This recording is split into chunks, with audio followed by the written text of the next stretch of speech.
Hello everybody, welcome to another video. Today we're going to be looking at your weekend forecast, and then we're also going to be talking about the severe weather threat for tomorrow and Sunday. So let's get right into it.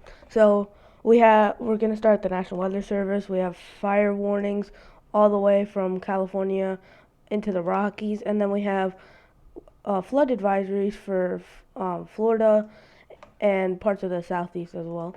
Now we're going to look at the severe weather threat. We have a slight risk in the yellow for parts of Illinois, Missouri, and Kansas, and then we have another slight risk into the Rockies.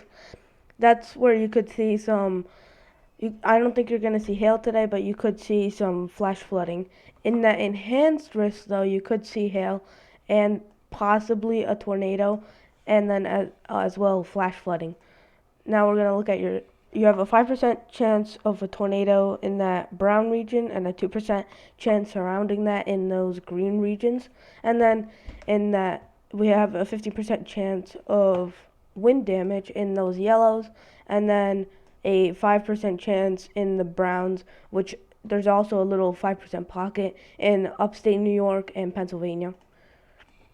And then the hail risk, we have a 30% chance in that red, a 15% surrounding that, and then also for parts of the Rockies. And then we have a 5% chance surrounding all of that. And then in that little shaded black area, that's where if you do see hail, it will be probably above 1.5 to 2 inches. So that's where you could have significant hail. And then this is for tomorrow, and we're gonna see a slight risk. They always change this, by the way, so tomorrow they'll probably add maybe an enhanced risk, maybe right in here, because they try to lower their scale but a little bit before the date so that they don't like scare anybody if something changes. So they have a slight risk in here for parts of the Midwest and the central United States.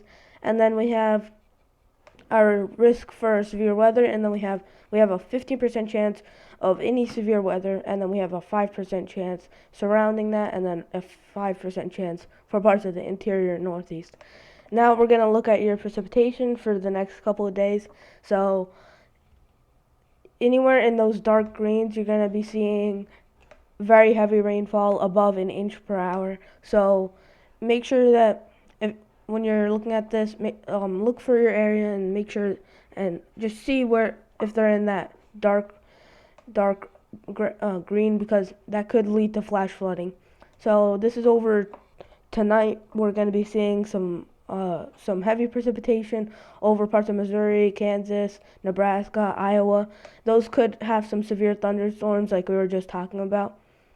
Into tomorrow, we're going to still see that same system right over here, and it's going to kind of try to move out of that area, but it's going to move very slowly. It's over the same area over basically a 24-hour period.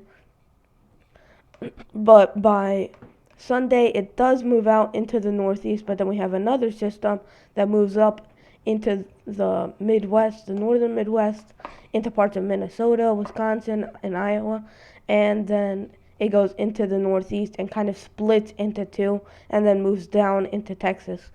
So that was Sunday night. Now we're gonna go on to how much precipitation you got. So you got anywhere in those greens, you have a tenth of an inch to half an inch. If you're in a blue, you're half an inch to 1 inch, and then if you're in a yellow, you're 1 to 2 inches. If you're in a red, you're 2 to 5 inches, and then if you're in a brown slash white, sort of like tan color, you're 5 to 7.5 inches, and then if you're in that like purplish, you're 7.5 to 10 inches. So over parts of Florida, we do actually have like some areas where you're above, I would say, 7 inches. Yeah, the max is 12.7 inches. So somewhere on here, somebody's getting a foot of rain, probably in that Florida area.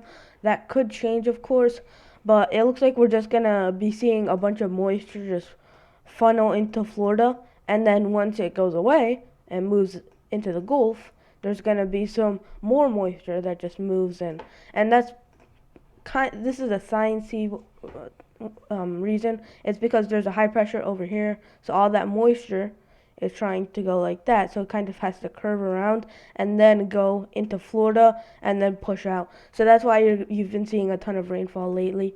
And then also for Missouri, Iowa, Nebraska, Kansas, you're gonna be seeing probably 1 to 3 inches, and then over parts of the interior Northeast, probably 1 to 2 inches at most. Now we're gonna be looking at your temperature forecast. So for your highs today, you're probably going to be seeing around 100, 95 to 100, anywhere in this gray area for parts of the southwest and southeast and south central United States. You're going to be seeing temperatures 95 to 100 degrees, and even in that southwest area, you could see temperatures maybe 105, 110 degrees. For tomorrow, for your highs, it's kind of over the same area. You're just getting warm air over the same exact area. For the same areas, you're getting temperatures 100 to 95 to 100, maybe 105 in some isolated areas. And then for the southwest, actually, you see that the temperatures kind of drop a little bit, so that warm air is kind of suppressed down to extreme southern not Arkansas, Arizona and California. But for parts of Northern California, Northern Arizona, Northern Nevada, it's pretty nice. It's in the 70s and 80s. So that's better from the hundreds that you've been seeing. And then finally for Sunday, that warm air kind of moves up into parts of I would call the northern U.S. For parts of Ohio, Indiana, parts of southern Illinois, New Jersey, Pennsylvania, it kind of moves up a little bit, and you do see the southwest is still cooler than average, and the south central and southeast, you're still 95 to 100, maybe some spots could reach 105, probably in the southwest though. Now we're just gonna look at your temperatures from average, and so anywhere in those reds you're above average, anywhere in the blues, greens, or purples you're below average. So you see for the southwest and the south, well, pretty much the southern United States, you're below average. So you're anywhere from 5 to 10, maybe 20 degrees above average in some areas. And then for the northern U.S., it's kind of the opposite. You're probably 1 to 5 degrees, maybe 10 degrees below average. And then you see that really cold air mass, not really cold, it's not cold air mass, but it's colder than average, that high pressure moving down from Canada, and it kind of moves in here, and then it's going to cause that low pressure system to move into the northeast. So that's why you're going to be seeing rain in the northeast, a little bit above average.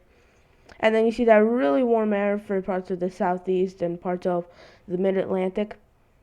And yeah, so now that was the end of the video, guys. If you did enjoy, please subscribe. Also, I just want to say thank you to the FiOS One team. They sent out a meteorologist and came over, and it was really cool. So I want to thank them.